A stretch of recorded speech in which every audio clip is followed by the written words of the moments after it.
¿Qué tipos de líneas existen? Existen 5 tipos de líneas. Acuérdate, tantos como dedos tiene una mano. La línea recta, la línea curva abierta, la línea curva cerrada, la línea poligonal abierta y la línea poligonal cerrada.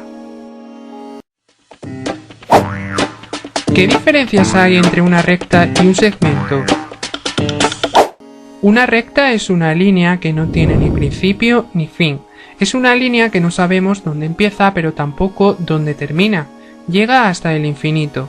Por el contrario, un segmento sí tiene un principio y también tiene un final. Este segmento comienza en el punto A y termina en el punto B. Las rectas pueden ser de varias formas. Encontramos una recta normal y corriente, pero cuando se le añade otra recta de esta forma decimos que son rectas paralelas.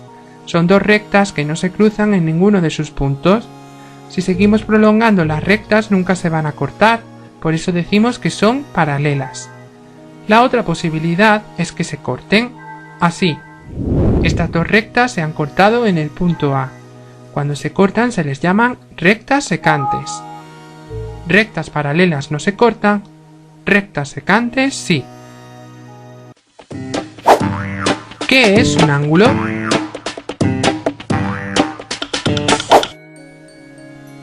Un ángulo es una forma que tiene dos lados y un vértice. Esto de aquí es un ángulo. El ángulo está formado por dos lados, un lado y otro lado, y por el vértice, que es la esquinita. El ángulo es por tanto la abertura que se crea entre los dos lados, esta zona de aquí.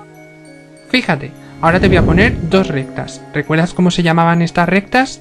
¿Paralelas o secantes?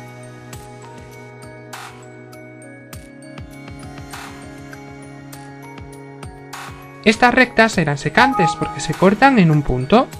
Si observas en estas rectas, de ellas podemos sacar 4 ángulos. Uno de aquí, otro de aquí, otro de aquí y otro más de aquí. Cada ángulo tiene dos lados y un vértice. ¿Qué tipos de ángulos hay? Si te fijas, puede haber muchos tipos de ángulos, dependiendo de cómo estén posicionados sus lados. El ángulo más importante es el ángulo recto. Es este. Tiene forma de L. También puede ponerse del revés, de esta forma o de esta, pero siempre será recto. Después encontramos un ángulo mayor que el recto y otro ángulo que es menor. Fíjate, si yo muevo este lado hacia aquí, esto es un ángulo agudo. Es menor que el ángulo recto. ¿Ves que es más pequeño?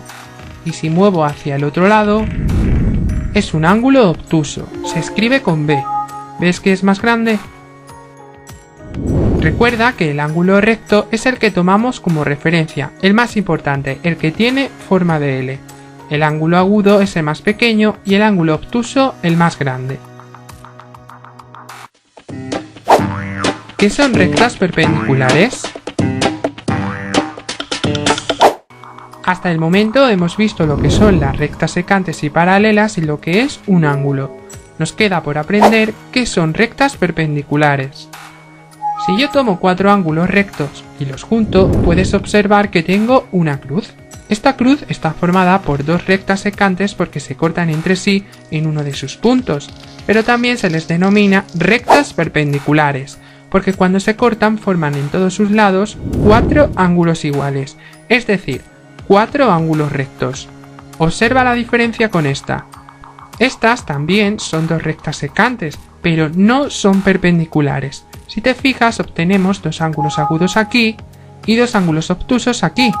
Por tanto, ya no son 4 ángulos iguales y no son perpendiculares.